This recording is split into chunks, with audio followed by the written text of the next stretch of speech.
Hey y'all, it's Megan. If you are returning to my channel, welcome back, and if you're new, welcome aboard. So it's a new year, same dog, sorry. So it is a new year, so it's time for a new story time. It's, as always, just like little storyettes. It's not going to be one big, long, drawn-out thing. But today I'm talking about like the not-so-glamorous side of working at Disney World. So people think of Disney World as the most magical place on earth, and it truly is, and working there is awesome. I loved every second of working there. Well, maybe not every second, but every day was a good day working at Disney.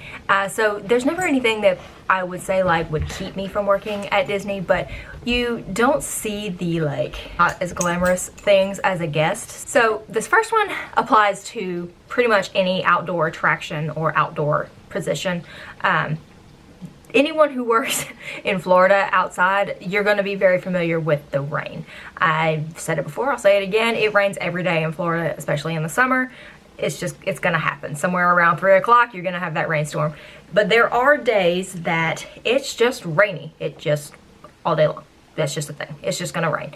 And on those days, rides that would shut down during a thunderstorm do not shut down. So, you know, if it's just drizzling or it's just raining, there's no thunder, there's no lightning, you just keep going about your day as usual.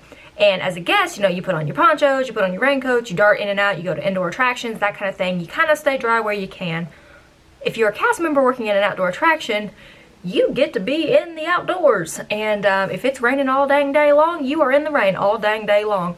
And I've mentioned the rain suits that you have as part of the costume and how horrid the pants are. They just stick to you and suck in all that humidity and just like... It's like being shrink wrapped. It's what it's like. But, so, you know, you do have rain gear that you can wear, but I would argue in the summertime that it makes it even worse because then you're sweaty and wet from the rain, and it's a whole thing. So you can pick your poison there. But on this particular day, this is one of my favorite quotes from one of my fellow skippers. It was one of those rainy days, and it just kind of started raining first thing in the morning, kept raining all day, and we were out in it all day. And I was wearing the rain jacket. I didn't have the rain pants on because I never wore them, but I did have the rain jacket on, and it had been raining so long that it had gotten in every opening of that jacket, you know, at the neck and at the cuffs and everything. Like, I was soaked underneath even the raincoat. There was nothing that was keeping the water out this day. I was working at back unload at this particular moment, and one of my friends was working at front unload.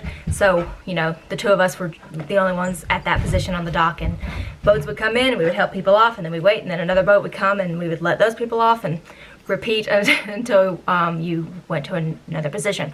But it was all of a sudden just a torrential downpour in the middle of this like already dreary, drizzly, rainy day. Everything has soaked through my raincoat, and my friend didn't have any of her rain gear because she had taken it off the last time it rained a couple of days earlier, and she had put it in her locker in the break room and left it in there, and it had molded, and so she didn't want to wear it that day. She needed to like wash it, clean it before she could wear it again because it had mold on it. So we are standing there in the pouring rain. She's just wearing the khaki potato suit, and it's just, you know, just wet mongoose, all of us. And she stops after unloading a boat, so there's no guests like right there. She just looks up at the sky and goes, "My socks are wet and my rain gear is moldy." Oh. And I don't know why that was hilarious to me, but I remember it, and I laughed, and I was like, I am so sorry.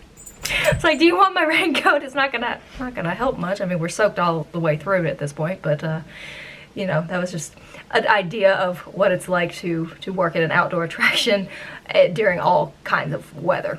So my next one goes along with, you think that everything that needs to be cleaned up is a custodial cast member. You know, like that's their job, and they would come and they would do that for everything. But there are certain things that are up to the individual attractions. So when you're in the line for the Jungle Cruise, you may be all day, you know, you're just eating your snacks and stuff while you're in line. You may wonder, I wonder what custodial cast member has to come through here and clean up at the end of the day. And the answer is a Jungle Cruise skipper will do that. That is part of the closing checklist. We have our very own set of little brooms and buckets, and we would go through the entire queue at the end of the night, and all that popcorn that you drop and all the sticky little pieces of Mickey bar and stuff, we have to scrape all that up, and we have to clean all of that. So if you think that being a Jungle Cruise skipper is just, I'm gonna perform and I'm gonna be the star of this attraction, there are some parts of it that are just not as fun and exciting, and that it includes, you know, doing a little sweep here and there at the end of the day. And one other thing that you may not think about, have you ever seen a trash can at Disney? And there are a lot of them. Have you ever seen one that is just like wet and gross? No, probably not.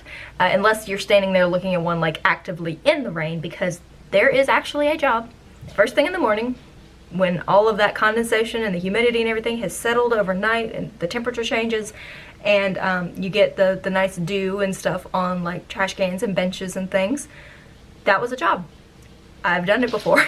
You come in and say that there's enough people to run all the boats that they have running first thing in the morning. You go and sign in and you get a task. And that task was, take this washcloth, go walk around Adventureland, find anything that looks remotely wet and dry it off. So, you know, when you go in and you find a bench and you're like, oh, it's nice and dry, you are welcome. Someone walked around with their washcloth, dish rag, and they dried that off, because that is an actual thing. My last thing that's not so glamorous about working at the Jungle Cruise specifically is my friend Squeeze Play. If you've been on the Jungle Cruise before, or you've been around with me for a while, you've heard me mention Squeeze Play. That is the elephants that pop up and squirt water at the boats at the end of the attraction. Well, they're not supposed to hit you, but they run off of sensors. And if those sensors get messed up in any way, and that can happen a lot of different ways, you know, technology just sometimes, you know, has a moment where it doesn't want to do what it's supposed to do. So that can happen. It doesn't happen often that way, but sometimes if boats are not timed correctly and someone hits the signal before they're supposed to, that starts the show scene over, which starts Squeeze Play back at the I'm actually gonna spray water part. This is probably not making any sense. The point is, stuff can happen to where those elephants actually spray you in the face with that nasty snot water. Yeah, it's not a good time, and it's happened to me. It happened once, because after that I realized that I'm actually gonna duck, because I don't plan on that thing actually going off and hitting me. But when you've been sprayed with jungle water and then you have to continue your 8-hour shift, you don't take any chances anymore after that. You go all into it, and I was deadly serious every time that I told you about those elephants coming back up, because if someone tripped that sensor and that elephant squirted me in the face, I was not going to be happy. So I was all the way down. I was all the way, and if people followed me, they didn't get wet. Luckily, the way the boats go through, usually if they start spraying, they really only get the skipper, because the skipper will normally kill the boat and stop before it can just like spray all the way down the side. But sometimes you don't have that kind of time. You don't have that kind of reaction time. And we've had guests who just kind of get hosed down, and they get fast passes to go on something else, and they get to go dry off and get some fresh clothes and stuff. But it can happen. You can get sprayed by the elephants. It doesn't happen often. Let's go on the Jungle Cruise. It's like Splash Mountain. No. But it can happen. You can get drenched. You can look like a wet mongoose even when it's not raining, and that's just another fun aspect of working at the Jungle Cruise. So those are a few of the less glamorous aspects of working at the Jungle Cruise specifically, but you know, just Disney World in general. Have you had a job at Disney? What were some of the things that were just like not as magical? And any job that you've had, are there things that people would be like, oh, that'd be such a fun job, and then there's like, well, you don't know everything that goes on behind the scenes? Like, I'm sure that Starbucks baristas, I'm sure y'all have some stories. I'm not entirely sure I want to know them, because I love me some Starbucks.